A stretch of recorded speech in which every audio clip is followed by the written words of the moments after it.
Boa tarde, sejam muito bem-vindos a mais uma entrevista com figuras da política portuguesa do nosso podcast Polo sobre Política. Passem pelo nosso Instagram, vão lá, sigam a página, apoiem o nosso trabalho. Hoje estamos à conversa com o deputado do PSD, Paulo Neves. Muito obrigado, Paulo, por ter aceito o nosso convite. O Paulo é eleito pelo Círculo Eleitoral da Madeira, é formado em Psicologia e desde 2015 que é deputado na Assembleia da República.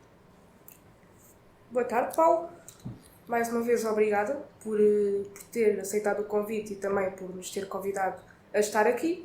A primeira pergunta que lhe vamos fazer é a pergunta que fazemos a todos os nossos convidados. O que é que o levou a filiar-se no seu partido, neste caso o PSD?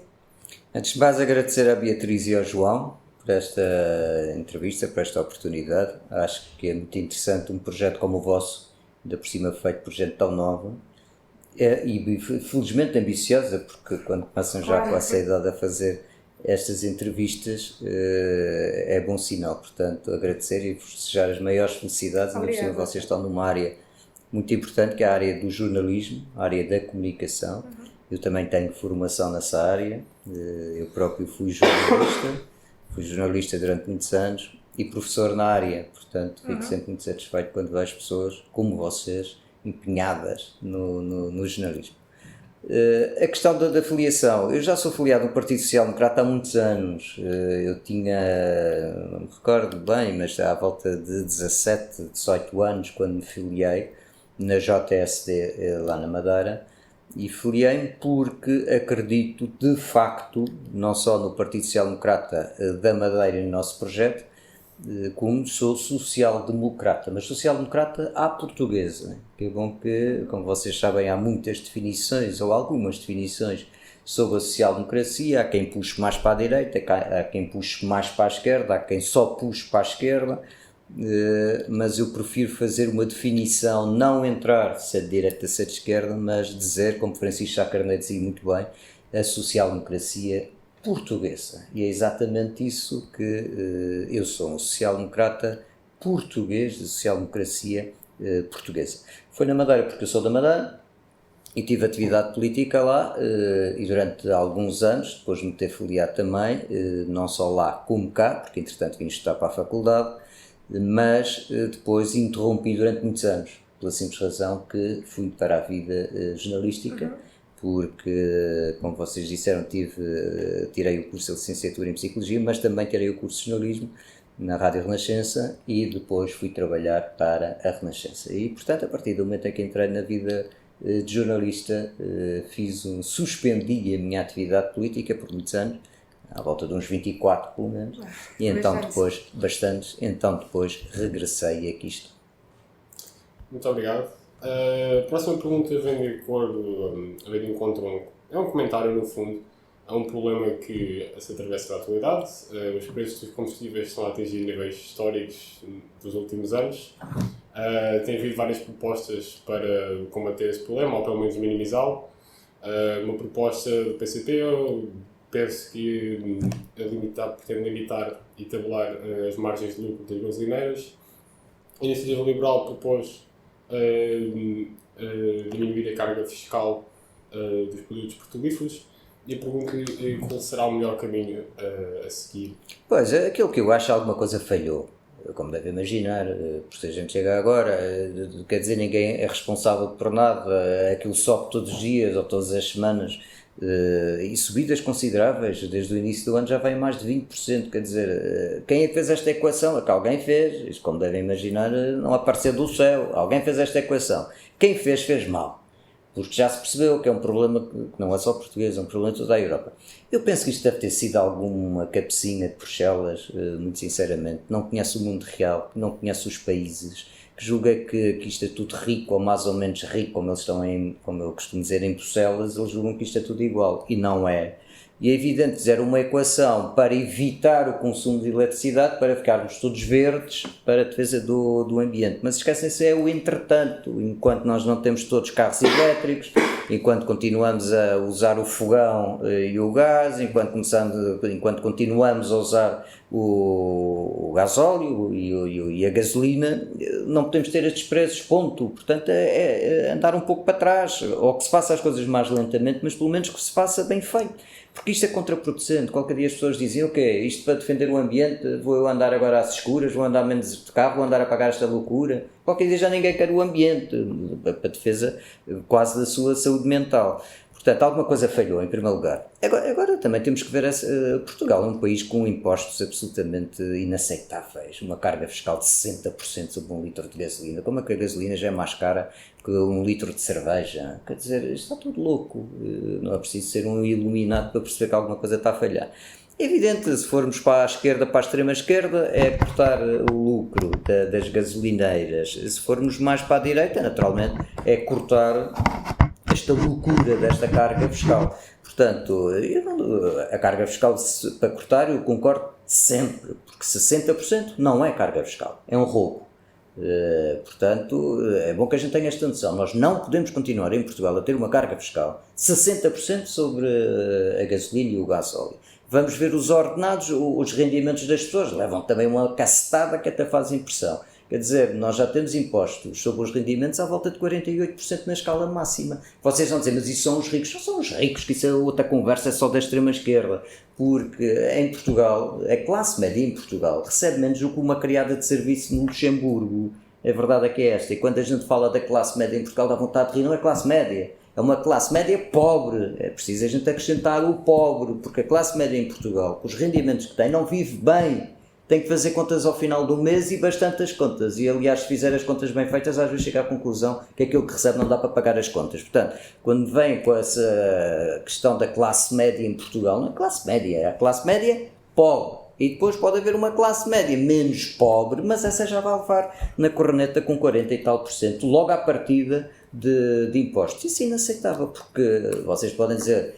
leva o imposto dos 40 e tal por cento e fica com o resto, mas o resto para comprar, olha, gasolina e gasóleo, leva logo mais 60%. Vai ao supermercado, leva logo o IVA. As taxas, que em Portugal outra coisa que se inventou, foram as taxinhas, que isto é taxinhas para tudo. É a taxa para a RTP, é a taxa para o regulador, é a taxa... Quer dizer, a gente parece que somos todos trabalhamos todos para o Estado. Com esta carga fiscal, todos os portugueses, mesmo aqueles que não queiram, trabalham para o Estado. Alguns trabalham e recebem alguma coisa, há outros que só trabalham para o Estado porque metade da vida deles, metade do ano de um português que trabalha é quase para o Estado, que é para pagar impostos. Quer dizer, quem ainda não percebeu isto, não percebeu nada. É evidente que a esquerda vem com essa conversa. Nós temos de ter esta noção. Portugal tem sido um país governado essencialmente pela esquerda. Se vocês forem a ver os anos que nós temos levado, em especial desde os últimos anos, de facto temos levado com a esquerda. E se formos fazer o balanço, o país como é que está?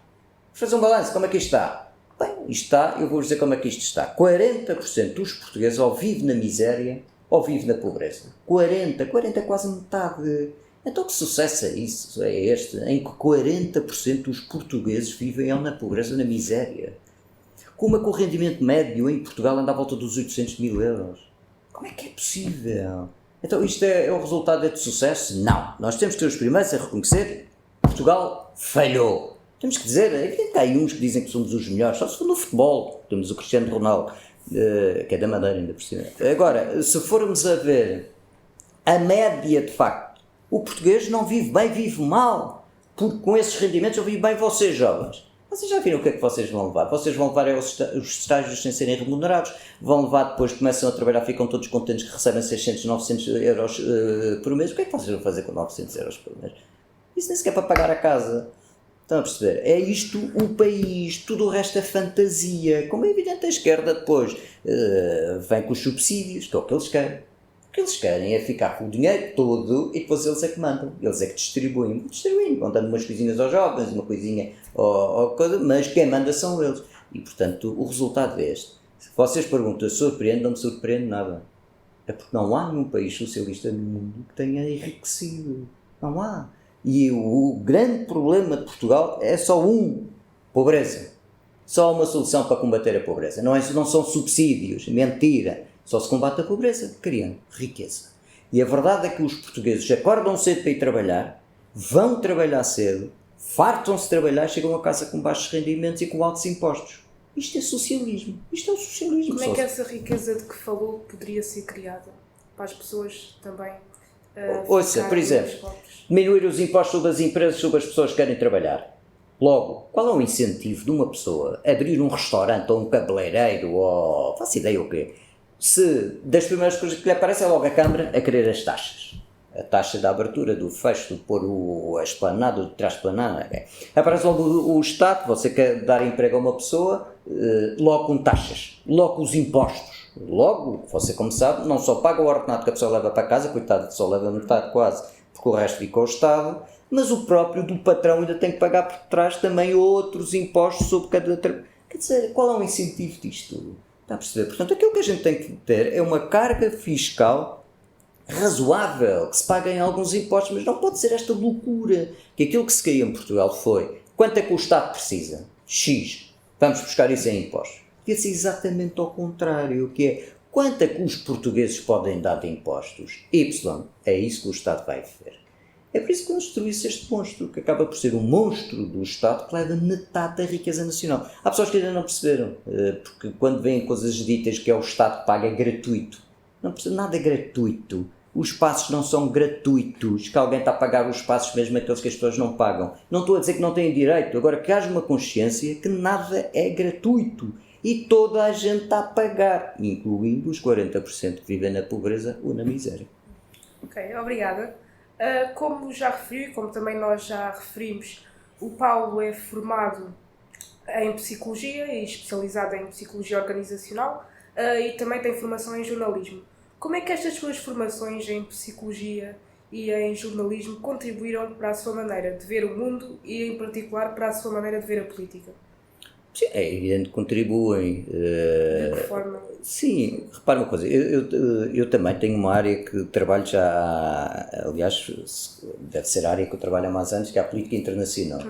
E tirei 2 cursos livres na universidade, na Nova, sobre essa área, cursos fantásticos sobre relações internacionais, política internacional, e há muitos anos também que me dedico a essa área através de um instituto que eu presido já há vários anos. E naturalmente todas as formações que nós temos, seja a minha inicial de Psicologia, seja depois a formação em jornalismo, seja depois estas formações em política internacional, também a minha área de mestrado tem a ver com comportamento organizacional dentro de empresas, naturalmente que tem depois muito a ver com a minha forma de pensar e de estar, seja sobre as minhas opiniões sobre política internacional, seja, por exemplo, esta questão organizacional. Eu fiz um trabalho muito interessante que era precisamente sobre a motivação das pessoas no trabalho e trabalhei algumas escalas para ver o nível de satisfação das pessoas nas empresas e, de facto, a conclusão que se tira, por exemplo, vou-lhe dar um exemplo, em Portugal, na altura era assim, agora não deve estar diferente, que infelizmente as coisas demoram a melhorar, que era a insatisfação das pessoas no local de trabalho. As pessoas não são satisfeitas, grande parte das pessoas que trabalham não estão satisfeitas no local de trabalho, onde estão a trabalhar. E outra questão é que nem sabiam o que é que estavam ali a fazer. Você se puser à porta de uma empresa a perguntar quando as pessoas estão a entrar qual é que é o grande desafio desta empresa para este ano, as pessoas às vezes não sabem. A minha pergunta é, como é que se elas não sabem? Como é que isto há de resultar bem? Se elas nem sabem o que é que estão ali a fazer, ou para que é que estão ali a fazer, devem saber o que é que vão fazer, o que é atender telefones ou escrever e-mails, não faço ideia, mas qual é que é o grande objetivo da empresa, está a perceber? E tudo isto chama-se estratégia, que é uma coisa que não existe em Portugal. Em Portugal não existe estratégia, isto anda tudo mais ou menos. Se a coisa está boa, isto vai passando. Se a coisa começa a meter água, isto vai ao fundo. É mais ou menos isto, por causa da falta de estratégia. Portanto, todas as formações que eu tive ao longo da minha vida profissional, essencialmente profissional, naturalmente tem tudo a ver com aquilo que eu sou e com aquilo que eu defendo. Ok, obrigado. Ok, obrigado.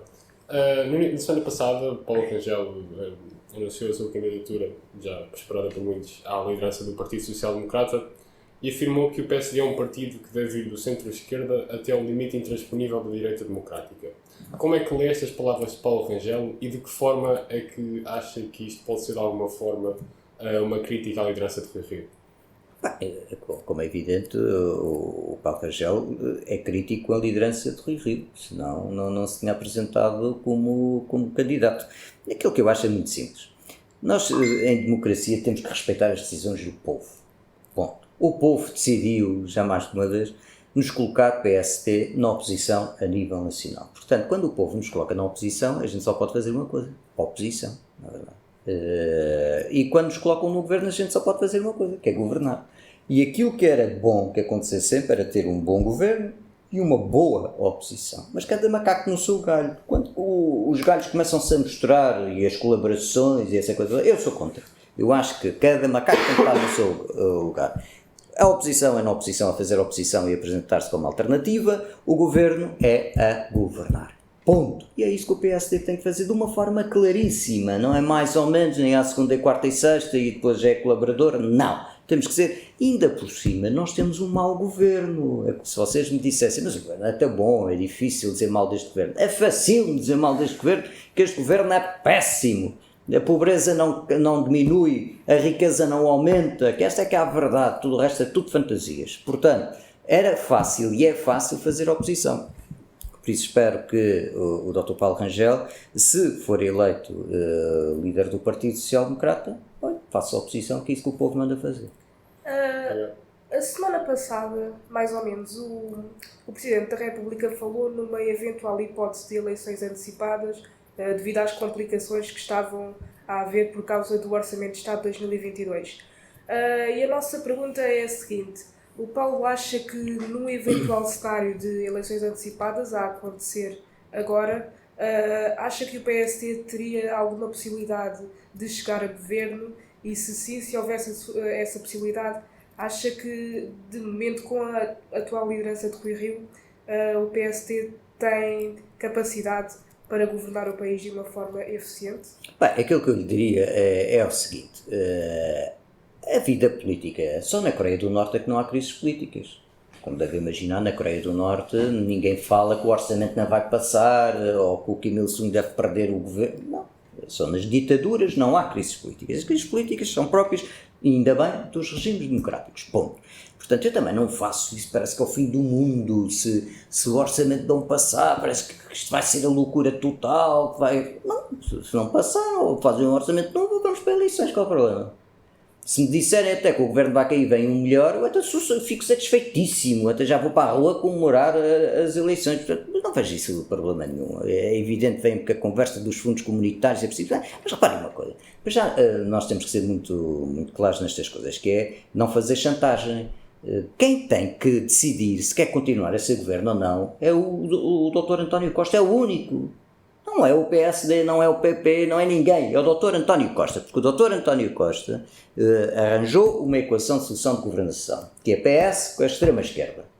Ponto. E ele já sabe feito. Ainda por cima ele teve aquela célebre fase, no dia que eu depender do PSD, vou-me embora. Ou o governo cai, ou não quero o governo, ainda bem. Portanto, ele está sólido na sua solução, que é o meu governo é do PS com a extrema-esquerda. Portanto, quem tem que arranjar a solução do PS com a extrema-esquerda é ele. Se não arranjar, falhou. Portanto, nem sequer é preciso muitas eleições para dizer que o Dr. Costa falhou. Falhou porque ele começou com uma equação, a equação falhou. Se formos a eleições, aquilo que o Partido Social Democrata tem que fazer é denunciar a má governação do Partido Socialista e apresentar uma boa alternativa. Tão simples quanto isto. Seja com o Dr. Rio, seja com o Dr. Rangel, aquilo que o PSD tem de fazer é isso. E é isso que se espera de um partido da oposição. Aliás, é bom que os partidos da oposição estejam-se preparados para eleições.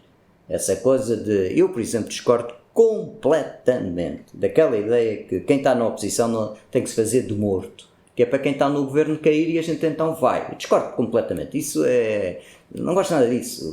Porque a gente não pode agora estar... Olha, estás na oposição, o que é que vais fazer? Nada. Vou esperar é que o governo se porte mal e que caia. Não sou nada a favor disso. Quando nós estamos na oposição, estar na oposição em democracia é tão importante e tão responsável como está no governo. Isto não há uns de primeira e outros de segunda. Com bom regime, nunca se esqueçam que a Rainha de Inglaterra, quando fala da oposição, diz a minha oposição. E quando fala do governo, diz o meu governo. Portanto, ser governo ou ser oposição é de uma enorme importância e de uma enorme dignidade, não é coisa de segunda. Portanto, não aceito que às vezes alguns digam, quando se está na oposição, temos que nos fazer de mortos até a esperar que o governo caia. Mentira. Quem está na oposição tem de fazer oposição, mas oposição mesmo, e apresentar-se como alternativa a quem está a governar. Obrigada. Vê como cenário realista a possibilidade de eleições antecipadas, uma vez que vários analistas já afirmaram que nas mais recentes eleições autárquicas, que foram há menos de um mês, a esquerda saiu fragilizada, quer o Bloco, quer o PCP, portanto não estariam numa boa posição para agora assumir eleições legislativas antecipadas. Eu pergunto-lhe, nesse sentido, é um cenário possível sequer, ou o Bloco de Esquerda e o PCP não tinha outra opção, senão... Pois, cada um faz as contas dentro de casa, portanto não faço ideia. Eu acho que se o Partido Comunista for a eleições, vai ser uma desgraça para eles. Eu acho que o Bloco de Esquerda for a eleições vai ficar mais ou menos igual ou ainda perde alguma coisa. Muito sinceramente, portanto não sei se isto é bluff. Pode até não ser bluff e podem querer ter o máximo possível neste Orçamento de Estado, que é uma dinâmica negocial. Reparem uma coisa, quando António Costa diz que o seu governo é um governo do PS, mas com o apoio da extrema-esquerda, tem que se entender com a extrema-esquerda. Tão simples quanto isto. Portanto, isto é tão simples quanto isso. Agora, se vai haver eleições antecipadas ou não, não sei. Agora, se me disser que vai haver eleições antecipadas para correr com este governo e ver outro melhor, qual é o problema? Não faz problema nenhum nisso. Há os fundos comunitários, mas o que é que tem a ver os fundos comunitários? O próximo governo trata disso. Este trata até o último dia, o outro trata a partir do primeiro dia. Pronto, tão simples quanto isso. Obrigado. Ok, obrigada. Continuando com o assunto das eleições antecipadas, eu há bocado referi que o Presidente falou desse eventual cenário devido ao facto do Orçamento de Estado estar com dificuldades em ser aprovado. E a pergunta que lhe fazemos é qual é que é a sua opinião acerca deste Orçamento de Estado? O que é que acha que deve ser melhorado? O que é que acha que está mal? O que é que acha que está bem? Qual é que é a sua opinião geral sobre isto? Esta questão do Orçamento de Estado é bom que a gente tenha esta noção. É o documento político por excelência de todos os anos do Parlamento. Porque um orçamento não só é uma lei, como é um documento político. Aquilo não são só números, aquilo tem muito de política.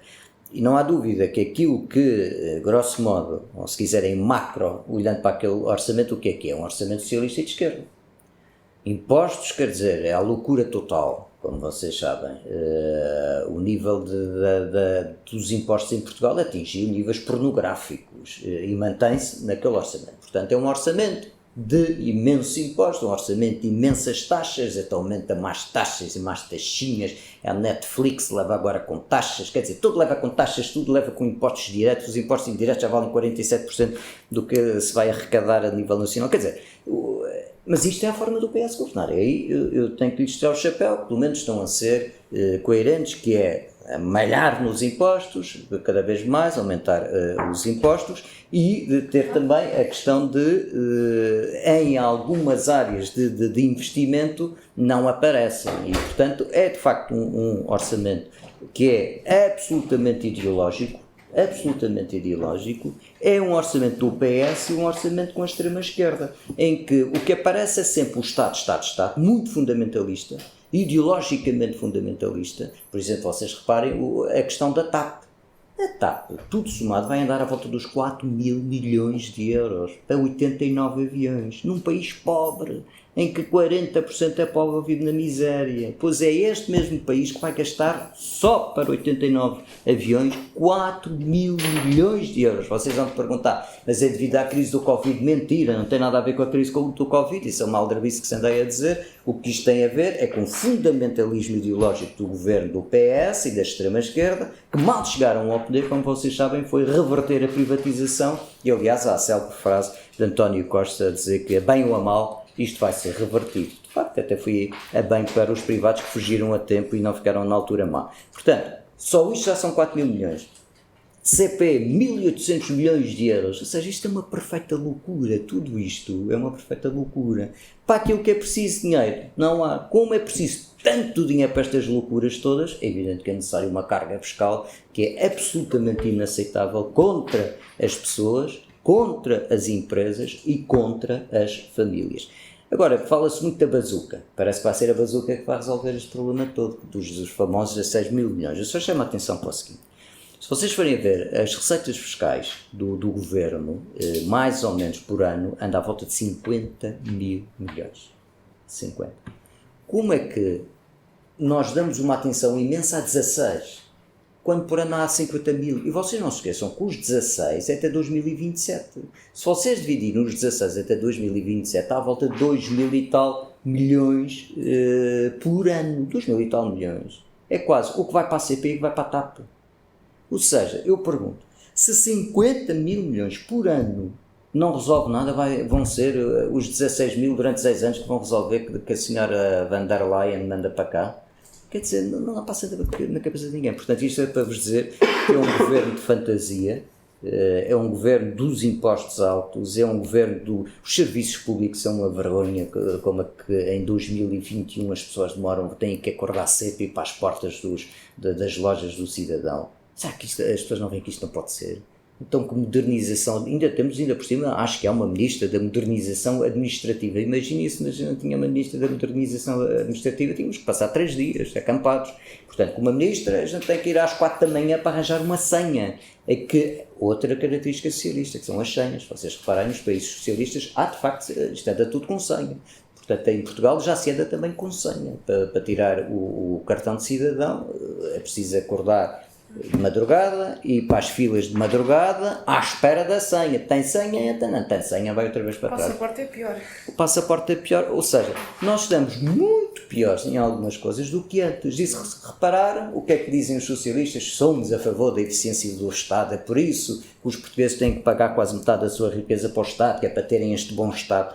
Não temos bom Estado, é como a saúde. A saúde, que o governo fala do Sistema Nacional de Saúde, que dizem eles que são o pai, o padrinho, que eles ficaram com tudo, que é mentira. Mas o Sistema Nacional de Saúde colapsava se nós todos fôssemos para lá. A sorte é que grande parte dos portugueses já vão para a privada, ou pelo menos quase metade já vai para a privada, porque se fosse tudo para o Estado, vocês imaginam que não seria a loucura. Mas até mesmo aí na área da saúde e da gestão dos hospitais, vocês têm belíssimos exemplos do que é a loucura do PS com a extrema-esquerda. Porque alguns hospitais que estavam a ser públicos, geridos pelos privados, como era o de Braga, acho que era o Vila Franca de Xira, que eram muito bem sucedidos, que era um sucesso de hospitais. Hoje até nas garagens já tem pessoas a dormir ou à espera de atendimento. Porquê? Porque o fundamentalismo ideológico do PS com a extrema-esquerda foi vamos pôr fora os privados. Não se importam se o sistema vai ficar pior, se as pessoas vão ser pior atendidas, se vamos ter que pagar mais, porque temos que pagar. Porque a saúde não é gratuita. Essa história que a saúde é gratuita no público é mentira, que alguém está a pagar e somos nós todos que estamos a pagar. O mesmo do ensino. Como é que um governo socialista mandou para o despedimento milhares de professores que trabalhavam em colégios privados? No dia que decidiu por um fundamentalismo ideológico que não dava mais dinheiro para os colégios privados, nem às famílias tinham lá os filhos. Foram obrigadas pelo Estado Socialista Português a terem que tirar os filhos das escolas onde queriam ter. Portanto, tudo isto, de facto, eu sou contra tudo isto, como vocês devem imaginar, mas reconheço que há uma coerência, que há a coerência do socialismo e da extrema-esquerda. São coerentes. Quando eles querem as grandes empresas todas públicas e pagam esta loucura, como eles andam a fazer para as empresas públicas, quando eles destroem hospitais privados, quando eles querem destruir o ensino privado, faz parte do socialismo e da extrema-esquerda. Agora, eu perguntei, e o balanço final? O país está melhor? Nós estamos mais ricos? Estamos com mais rendimentos? Não estamos. Portanto, é sinal que isto falhou. Se me perguntarem, fica surpreendido que o socialismo tenha falhado? Não. É que falhou em toda a parte. Não ia ser aqui a exceção. Obrigado. Obrigada. Passar agora para a última pergunta. Uma pergunta que fazemos a todos os nossos entrevistados. E a pergunta é, o que gosta mais no seu trabalho enquanto deputado? Os contactos com as pessoas.